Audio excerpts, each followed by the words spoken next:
Welcome to Telugu focus TV. నేను మీ శ్రీనివాస్ రెడ్డి. జగన్మోహన్ రెడ్డి అలాగే కేటీఆర్ ఇద్దరి లక్ష్యం ఒకటేనా? అసలు ఈ ఫోన్ ట్యాపింగ్ కేసులో వెలుగులోకి వస్తున్నటువంటి వాస్తవాలు కనుక మనం పరిశీలిస్తే ఇక్కడ షర్మిల కావచ్చు, కవిత కావచ్చు, ఇద్దరు రాజకీయంగా బాధితులుగా మిగిలిపోయారని, ముఖ్యంగా సొంత కుటుంబ సభ్యుల చేత మోసపోయినటువంటి నిర్భాగ్యపు రాలుగా కనిపిస్తారని కూడా చెప్పుకోవచ్చు. అటు జగన్మోహన్ రెడ్డి, ఇటు కేటీఆర్ ఇద్దరు కూడా రాజకీయాల్లో బంధాలకు బంధుత్వాలకు చోటు లేదు అనే సామెతను ఆచరణలోకి తెచ్చిన పక్కా రాజకీయ నాయకుల మాదిరిగా చూస్తున్నారనేది కూడా చాలామంది మేధావులు అయితే చెబుతున్నారు.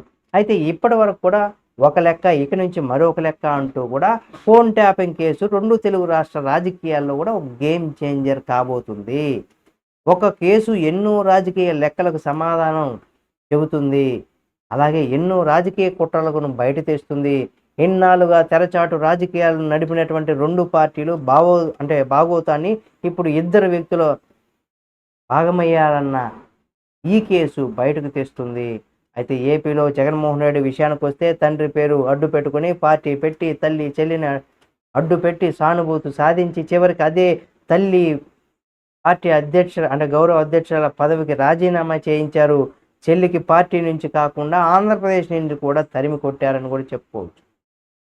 తండ్రి మరణంతో పుట్టిన పార్టీ పువ్వెత్తిన ఎగసినటువంటి కెరటంలాగా ఎగిరి తల్లి రాజీనామాతో, చెల్లెలు జరిమానాతో అంతే స్థాయిలో వెనక్కి వెళ్ళింది. అక్కడ జగన్ కూడా తాను రాజకీయంగా ఎదిగే వరకు, తన వైసీపీ పార్టీ రాష్ట్రంలో బలోపేతం అయ్యే వరకు కూడా తల్లిని చెల్లిని రాజకీయంగా కొంత ఒక కవచకుండలాగా పెట్టుకున్నారు.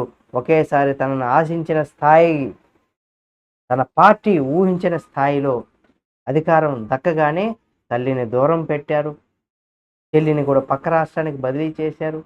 అలాగే షర్మిల ప్రతి అడుగు మీద నిఘా పెట్టారు, ప్రతి కదలిక మీద కూడా శ్రద్ధ పెట్టారు.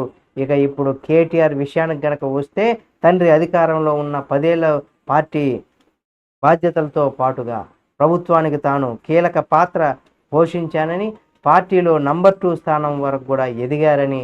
అయితే ఆ సమయం చెల్లి కవిత ప్రభుత్వంతో ఎటువంటి పదవి దక్కలేదు, పార్టీలో కేసీఆర్కు సమానమైనటువంటి ప్రాతినిధ్యం కవితకు కూడా అందలేదు. అలాగే బీఆర్ఎస్ రెండవసారి కూడా అధికారాన్ని దక్కించుకున్నప్పుడు కూడా ఆ ఎన్నికల్లో ఊహించిన విధంగా కవిత ఓటమి చెందారు. అయితే ఆ ఓటమి కూడా బీఆర్ఎస్ పెద్దల కనుసన్నల్లోనే జరిగిందని, కావాలనే బీఆర్ఎస్ పార్టీకి సంబంధించినటువంటి నేతలు ఆమెను ఓడించారని అంతర్గతంగా రాజకీయంగా కారణమనేసి కూడా ఒక ప్రచారం నడిచింది. అయితే నాడు వైసీపీలో కూడా ఇదే తరహా వార్త రాష్ట్ర వ్యాప్తంగా ప్రచారం పొందింది. ఇక్కడ బాధితురాలుగా జగన్ చెల్లి విజయమ్మను నిలిస్తే, విశాఖ నుంచి ఎంపీగా పోటీ చేసినటువంటి జగన్ తల్లి విజయమ్మ అనూహ్యంగా ఓటమిని మూటగట్టుకుంది.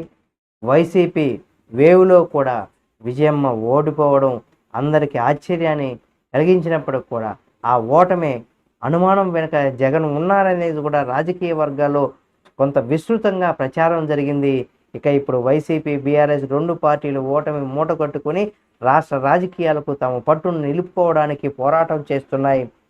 ఇప్పుడు ఇక్కడ బీఆర్ఎస్ ఓటమి నాటి నుంచి నేటి వరకు కూడా కేసీఆర్ పార్టీ అధినేతగా రాజకీయంగా మోగబోయారు. అయితే ఈయన మోసం వెనక, ఈయన అజ్ఞాత జీవితం వెనక ఓటమి భారమే ఉందని కూడా చెప్పుకోవచ్చు. మరే ఇతర సమస్య ఏదైనా ఉందా అన్న అనుమానాలు కూడా కొంతమందిలో వ్యక్తమవుతున్నాయి.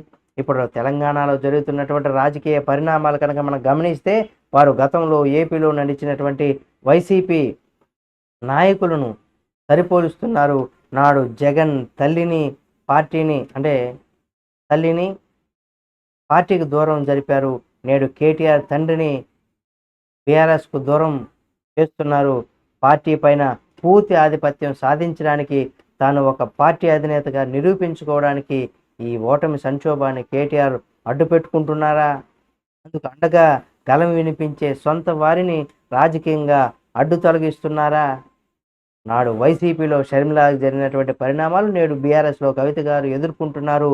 వైసీపీ అంటే జగన్మోహన్ రెడ్డి, జగన్ అంటే వైసీపీ అనేలా కూడా జగన్ వైసీపీలో వైఎస్ కుటుంబం నుంచి మరో పేరు లేకుండా చేసినట్టు ఇక్కడ కేటీఆర్ కూడా బీఆర్ఎస్ పైన పూర్తి పట్టు కోసం సొంత కుటుంబ సభ్యులతో అంతర్గత రాజకీయ యుద్ధం చేస్తున్నారా? జగన్ కేటీఆర్ వీరిద్దరూ అంతిమ లక్ష్యం తమ రాజకీయ ఎదుగుదల కోసం సొంత చెల్లెలను దూరం చేసుకోవడమేనా? లేక ఆ పార్టీలో తమ గుర్తింపు, గౌరవం సొంత తల్లిదండ్రులకు వారిని పార్టీకి దూరం చేయడమా అనేది కూడా ఇక్కడ వినిపిస్తుంది. మరి చూద్దాం ఏం నిజంగా వీరిద్దరికి కూడా, షర్మిల గారికి కావచ్చు లేదా కవిత గారికి, అటు అన్నలైనటువంటి జగన్మోహన్ రెడ్డి, ఇటు కేటీఆర్ గారి దగ్గర నేను సేమ్ టు సేమ్ ఒకరికి ఏ విధంగా అయితే జరుగుతుందో మరొకరికి కూడా అదే తరహాలో అటు జరుగుతుందని కూడా చెప్పుకోవచ్చు. మరి దీని వెనక ఏం జరగబోతుంది, నిజంగా అదే జరుగుతుందా లేదనేది కూడా చూడాల్సినటువంటి పరిస్థితి. ఈ వీడియో మీకు నచ్చితే లైక్ చేయండి. మరిన్ని వీడియోల కోసం మన Telugu focus TV channel subscribe చేసుకొని పక్కనే ఉన్న బెల్ బటన్ నొక్కడం మాత్రం మర్చిపోకండి.